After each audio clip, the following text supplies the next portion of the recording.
সুপ্রভাত বন্ধুরা, চলে এসেছি আবারও একটা নতুন ব্লগ নিয়ে। আর তোমাদের সকলকে জানাই আমার চ্যানেলে অনেক অনেক স্বাগত। আশা করছি তোমরা সকলে ভালো আছো। আর আজকের ব্লগটা হতে চলেছে ভীষণভাবে স্পেশাল। দেখে তো তোমরা বুঝতেই পারছো সোনাইয়ের জন্মদিন। হ্যাঁ, আমার সোনাইমার 1 বছর জন্মদিন তো আমরা পুরীতে ভীষণ ভালোভাবে সেলিব্রেট করলাম, সেটা তোমরা দেখতেই পেয়েছো। জগন্নাথ দেবের ভোগ প্রসাদ খেয়ে ব্রাহ্মণ ভোজন ও গরিবদের ভোজন করি জন্মদিনটা সেলিব্রেট করতে পেরেছি। যে তোমাদেরকে বলে বোঝাতে পারবো না ফিলিংসটা কেমন ছিল, কত সুন্দর, কত শান্তি। সে যাই হোক, কিন্তু তারপরেও কিন্তু জন্মদিনটা যেন অসম্পূর্ণ থেকেই যাচ্ছে বাড়ির এই লোকগুলোকে ছাড়া, যারা সোনাইকে এত ভালোবাসে, সোনাইকে নিয়ে এত আনন্দ করে। আর অবশ্যই আমার রাধা মাধবকে এখানে একা ছেড়ে রেখে, নিজের লোকজনগুলোকে একা ছেড়ে রেখে কিভাবে আমরা জন্মদিনটা সেলিব্রেট করতে পারি পুরীতে, আর সেটা ঠিক যেন কমপ্লিট বলে মনে হচ্ছে না। তাই ভাবলাম যে বাড়িতে আরও একবার কাছের মানুষগুলোকে নিয়ে রাধা গোবিন্দের সাথে থেকে আরও একবার জন্মদিনটা পালন করা যাক। আর আমরা পুরী থেকে এসেছি পরশু দিনকে, আর তার পরের দিনটা একটু রেস্ট নিয়ে ঠিক তার পরের দিনকেই, মানে একটা দিন গ্যাপ দিয়ে আমরা আবার আয়োজন করেছি সোনাইয়ের জন্মদিনটা, যাতে বাড়িতে সবার সাথে সেলিব্রেট করতে পারি। তবে আজকে এই আনন্দের দিনেও কিন্তু দুটো খুব খারাপ ঘটনা ঘটে গেছে। আমি ভিডিওর মধ্যেই বলবো কি ঘটনা। একটা তো ঠিক আছে, তবু মেনে নেওয়ার মতো, কিন্তু আর একটা এত খারাপ, এত মারাত্মক ঘটনাটা ঘটে গেছে। তোমরা দেখতে থাকো, নিশ্চয়ই বলবো। প্রথম ঘটনাটা এটাই যে আমি যে ব্লগটা করছি, আমি যে ভয়েস ওভারটা দিচ্ছি, পুরো ভিডিওটা, আমি যে ভিডিও ক্লিপগুলো নিয়েছিলাম আজকের দিনে, পুরো ভিডিওটার একটা সাউন্ডও, অরিজিনাল সাউন্ডও নেই ভিডিওর মধ্যে। তাই আমি বাধ্য হচ্ছি আজকে ভয়েস ওভার দিতে। আমি জানি না কেন, কোন টেকনিক্যাল কারণে বা কী কারণে জিনিসটা হলো, একটারও সাউন্ড নেই, একটা ক্লিপেরও সাউন্ড নেই। তো সেই জন্য এটা একটু মন খারাপ যে পুরোটাই ভয়েস ওভারে চালাতে হচ্ছে, অরিজিনাল সাউন্ডগুলো পাওয়া যাচ্ছে না।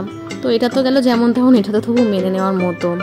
কিন্তু আরও একটা মারাত্মক ঘটনা ঘটে গেছে আজকে, সবার মন টন খারাপ হয়ে গেছে। তারপরেও আবার যাই হোক, মনটা আবার ঠিক করিনি, সকলে আবার সোনাইয়ের জন্মদিনে মেতে উঠেছি, যাতে সোনাইকেই খুশি করতে পারি, কারণ সোনাই তো আমাদের সকলের নয়নমণি, আমাদের মধ্যমণি।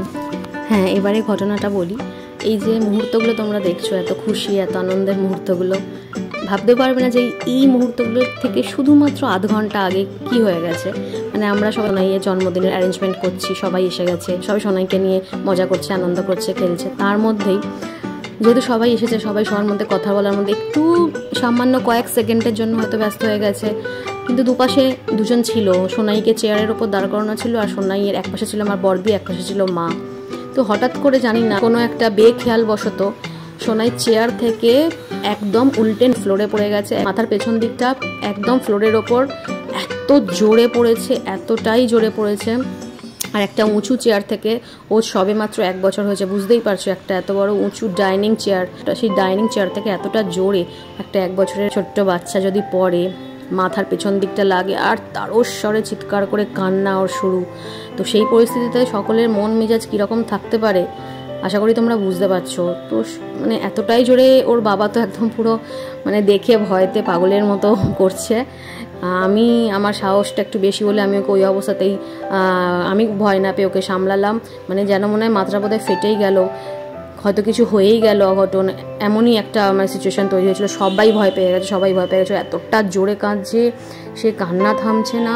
তারপরে ওকে যাই হোক ব্রেস্ট ফিডিং করিয়ে এবং নানা রকমভাবে ভুলিয়ে ভালিয়ে আস্তে আস্তে যখন দেখলাম ও শান্ত হয়েছে, সাথে সাথে ওষুধ কিনে আনা হলো, আর্নিকা এবং যেটা খাওয়ার দরকার সবই কিনে আনা হলো, মামা কিনে নিয়ে এলো।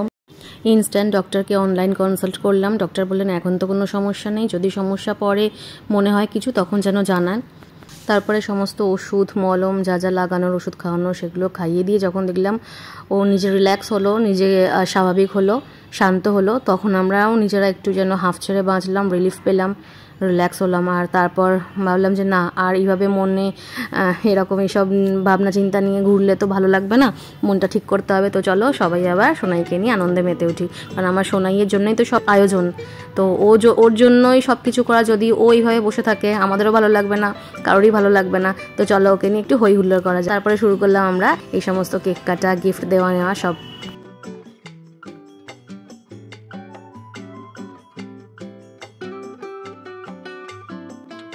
তোমরা নোটিস করছো তো, সোনাই কিন্তু সকলকে রিটার্ন গিফট দিচ্ছে। আমার সোনাইকে যেমন সবাই গিফট দিয়েছে, আমার সোনাইও কিন্তু সকলের জন্য কিছু না কিছু নিয়ে এসেছে। বড়দের জন্য বড় জিনিস আর ছোটদের জন্য ছোট্ট ছোট্ট জিনিস।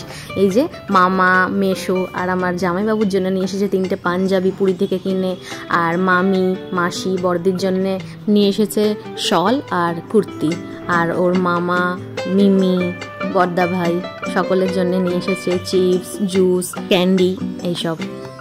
কারণ আমি চাই আমার সোনাইমা প্রথম থেকেই শিখুক যে সবার কাছ থেকে সব জিনিস শুধু নিতে নেই, পরিবর্তে কিছু ভালোবেসে দিতেও হয়। তাই ভালোবাসা নেওয়ার সাথে সাথে ভালোবাসা দেওয়া এবং তাদের ভালোবাসাকে সম্মান জানানোটাও একটা শিক্ষণীয় বিষয়। আমি চাই আমার সোনাইমা প্রথম থেকে এগুলো শিখুক। আর আমার সোনাইমার মুখ দেখে কি তোমরা একবারও বুঝতে পারছো ও এতটা বড় বিপদ সবেমাত্র কাটিয়ে এলো, সাথে সাথে আমরাও। কিন্তু ওর বাপির মুখটা নোটিস করলে কিন্তু তোমরা সহজেই বুঝতে পারবে যে ওর বাপি এখনও বিষয়টা নিয়ে যথেষ্ট চিন্তিত এবং টেনশনও করছে, মন মেজাজও ভালো নয়, একদমই ওর চোখে মুখে স্পষ্ট। সে যাই হোক, আর কথা বাড়ালাম না, ব্লগটাও আর বাড়াচ্ছি না। আমাদের সোনাইমা যেন আগামী দিনেও ঠিক এইরকমভাবেই স্ট্রং থাকে, আর আমিও যেন আমার সোনাইমাকে দেখে আরও স্ট্রং হতে পারি। আর তোমরা সবাই ওকে খুব আশীর্বাদ করো, খুব ভালোবাসা দিও, যাতে ও আগামী দিনে একটা সুন্দর মানুষ হয়ে উঠতে পারে এবং সকলের ভালো করার জন্য, উপকার করার জন্য সদা সর্বদা এগিয়ে থাকতে পারে। ব্যাস এটুকুই কাম্য তোমাদের কাছ থেকে।